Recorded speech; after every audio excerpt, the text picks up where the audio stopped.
Bom dia, alunos. Hoje eu vou fazer considerações gerais sobre o modelo atômico de Bohr.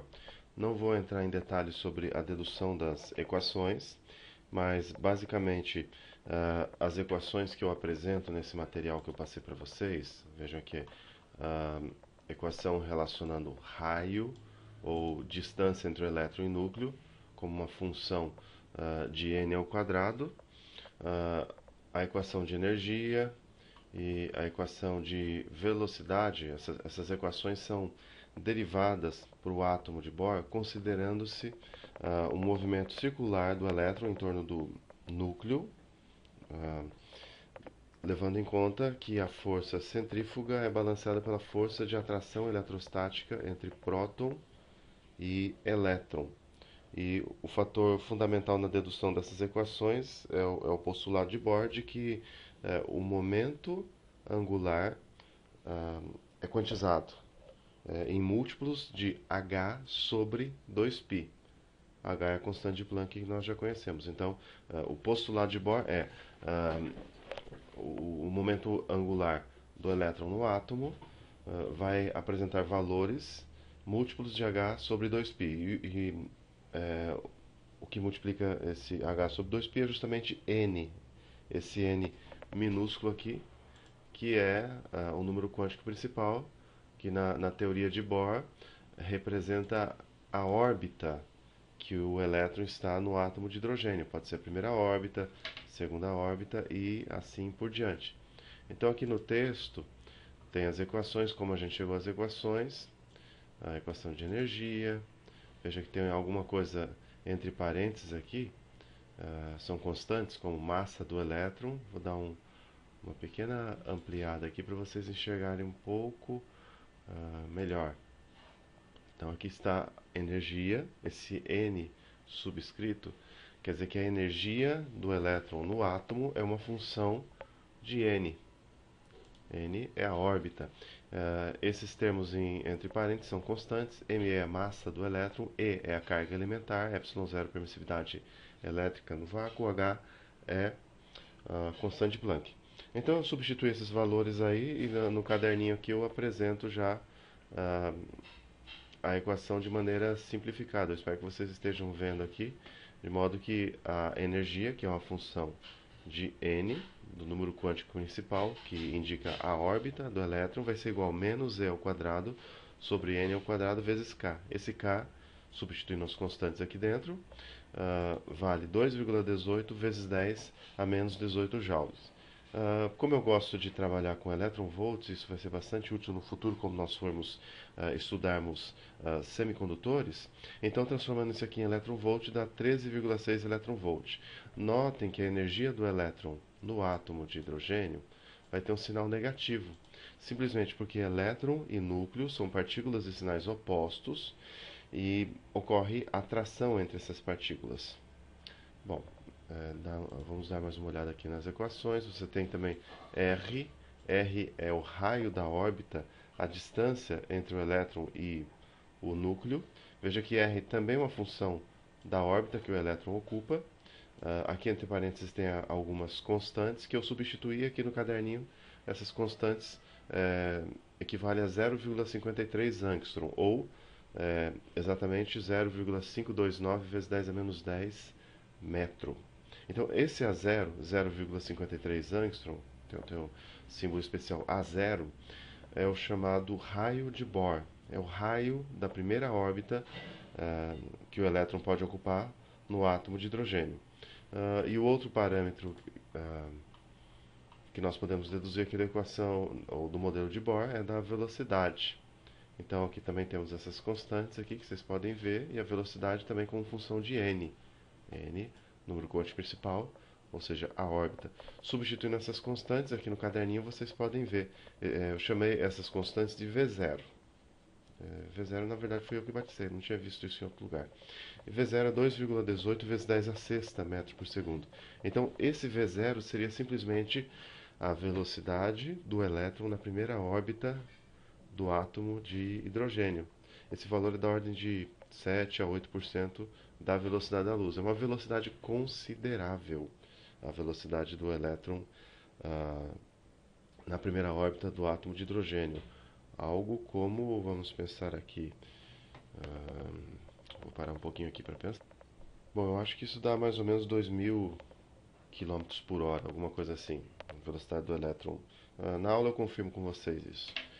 Bom, então agora nós vamos fazer considerações gerais, em particular sobre essa equaçãozinha aqui, que relaciona a energia do elétron com a órbita. Então, lembre-se, o elétron no átomo tem o seu movimento quantizado. Isso quer dizer que ele não pode assumir valores arbitrários de energia.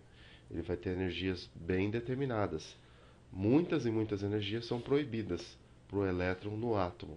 Então, o elétron só pode assumir valores discretos de energia no átomo. Assim como velocidade, somente valores discretos de velocidade, não é qualquer velocidade que o elétron pode ter no átomo.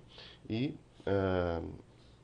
a distância em relação ao núcleo também é quantizada, além, é claro, do momento angular. Bom, gente, então aqui no nosso caderninho eu criei uma tabelinha, coloquei essa equação que vocês veem aqui no texto simplificada. Então aqui está a equação. K é, digamos assim, é o produto de todas essas constantes aqui. Em Joule é 2,18 vezes 10 é menos 18, mas eu prefiro trabalhar com elétron-volt, então converti para elétron-volt. Lembrem-se, o átomo de Bohr, o modelo atômico de Bohr, é um modelo para um átomo de um elétron. Então pode ser o hidrogênio, que tem um próton e um elétron, pode ser o íon hélio+, He+, que tem dois prótons no núcleo e um elétron, pode ser o lítio 2+, com três prótons no núcleo e um elétron. É um modelo para átomos hidrogenoides, átomos com apenas um hidrogênio. Então o Z aqui representa o número atômico, mas eu já simplifiquei, de modo que Z é igual a 1 para o hidrogênio. Então, a equação eu vou colocar aqui ao lado, para o hidrogênio. Então, para o hidrogênio, a energia, que depende do número quântico principal, vai ser igual a menos K sobre N ao quadrado. Energia com sinal negativo, indicando simplesmente que há atração entre o elétron e o núcleo, ou seja, o elétron no átomo vai ter energia negativa em função dessa atração.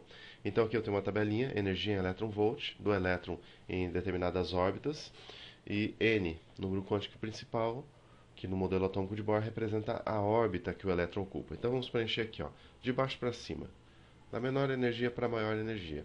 Então aqui, 1, 2, 3, 4, 5, 6, 7. Que tal o 20, por exemplo?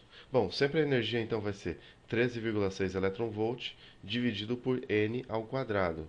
Então, na primeira órbita, a energia do elétron é 13,6 elétron-volt. Na segunda órbita vai ser 13,6 dividido por 2 ao quadrado, ou seja, menos 3,4. Veja que a energia é sempre negativa. Na terceira órbita vai ser menos 13,6 dividido por 9, ou seja, menos 1,5.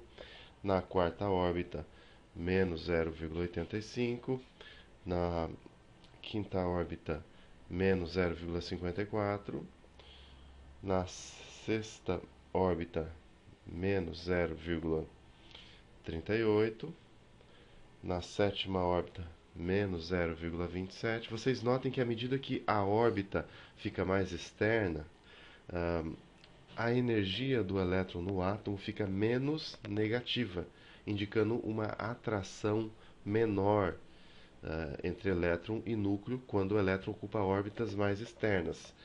Lembrem-se que à medida que o elétron ocupar órbitas mais externas, obviamente, a distância entre o elétron e núcleo aumenta.